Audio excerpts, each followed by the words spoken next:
पूर्व जन्म में कौन थे राधा रानी के माता पिता? जाने द्वापर युग में जन्म लेने के बाद लाडली जी की कब खुली थीं आंखें? पुराणों के मुताबिक राधा रानी पूर्व जन्म में कलावती थीं, जो कन्नौज के राजा सुचंद्र की मानसी कन्या थीं। पद्म पुराण में वर्णित एक कथा के मुताबिक जब वृषभानु यज्ञ भूमि साफ कर रहे थे, तब उन्हें भूमि कन्या रूप में राधा मिली थीं। इसलिए यह माना जाता है कि राधा अयोनिजा थीं। राधा से जुड़ी कुछ और बातें।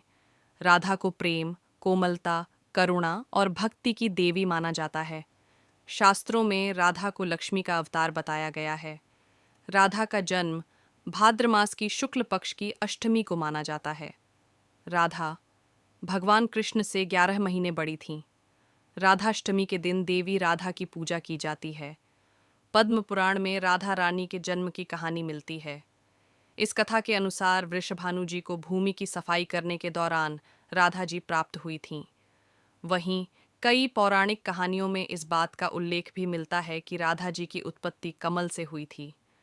पूर्व जन्म में राधा रानी के माता पिता का नाम कलावती और सुचंद्र था। आइए विस्तार से जानते हैं राधा जी के जन्म की कहानी। जब संतान प्रतिभावान होती है तो इस स्थिति में उसके माता पिता का सम्मान भी बढ़ जाता है।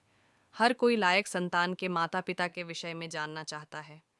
इसी तरह आम तौर पर श्री कृष्ण के दोनों ही माता पिता के बारे में कई कहानियां प्रचलित हैं, लेकिन राधा रानी के माता पिता के बारे में लोग कम ही जानते हैं।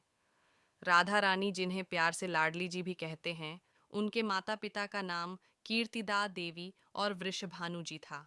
कई बार राधा रानी के भक्तों के मन में सवाल आता है कि आखिर कीर्तिदा देवी और वृषभानु ने पूर्व जन्म में ऐसे कौन से पुण्य कर्म किए थे जिसके कारण उन्हें राधा रानी जैसी अद्भुत संतान की प्राप्ति हुई। आइए राधा रानी के जन्म और उनके माता पिता के पूर्व जन्म की कहानी जानते हैं। राधा रानी के जन्म की कहानी। पिछले जन्म में कन्नौज के राजा थे वृषभानु जी। राधा रानी की माँ कीर्ति तथा वृषभानु जी के पूर्व जन्म के बारे में गर्ग संहिता में लिखा गया है। कन्नौज देव नाम के एक महान राजा थे जो भलंदन नाम से भी प्रसिद्ध थे। वहीं राधा जी की माता कीर्तिदा जी पूर्व जन्म में कलावती थीं।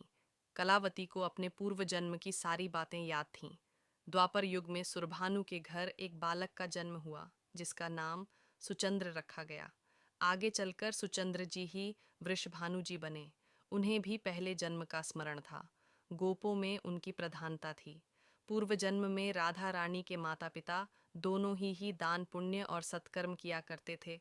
कलावती और सुचंद्र को मिला वरदान। कलावती देवी का विवाह सुचंद्र के साथ किया गया। विवाह के बाद सुचंद्र और उनकी पत्नी कलावती को लेकर गोमती नदी के तट पर स्थित एक वन में चले गए। वहां जाकर उन्होंने ब्रह्मा जी की तपस्या की। ब्रह्मा जी ने प्रसन्न होकर दोनों दंपति को वरदान दिया कि तुम लोग मेरे साथ स्वर्गलोक चलो और वहां सभी सुखों का भोग करो। उसके बाद द्वापर के अंत में तुम्हारा धरती पर जन्म होगा और तुम दोनों से ही भगवान कृष्ण की प्रिया जन्म लेंगी। गर्ग संहिता के अनुसार जो मनुष्य इस वृषभानु और कलावती के उपाख्यान को सुनता है, उसे संपूर्ण पापों से मुक्ति मिल जाती है। अंत में वह भगवान श्री कृष्ण के परम धाम का अधिकारी भी होता है। कीर्तिदा और वृषभानु जी के यहाँ राधा रानी का हुआ जन्म। पद्म पुराण में वर्णित एक कथा के अनुसार वृषभानु जी यज्ञ भूमि साफ कर रहे थे तो उन्हें भूमि कन्या रूप में श्री राधा प्राप्त हुई। वहीं कई पौराणिक कहानियों के आधार पर यह भी माना जाता है कि वृषभानु जी को एक सुंदर शीतल सरोवर में सुनहरे कमल में एक दिव्य बालिका प्राप्त हुई थी। वृषभानु जी उस कन्या को लेकर घर ले आए, लेकिन वह बालिका आंखें नहीं खोल रही थी। बालिका को काफी दिनों तक आंखें बंद किए देखकर उनके माता पिता ने समझा कि वे देख नहीं सकती।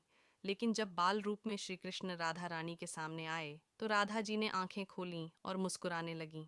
दोस्तों, आशा करती हूँ कि आपको यह जानकारी पसंद आएगी।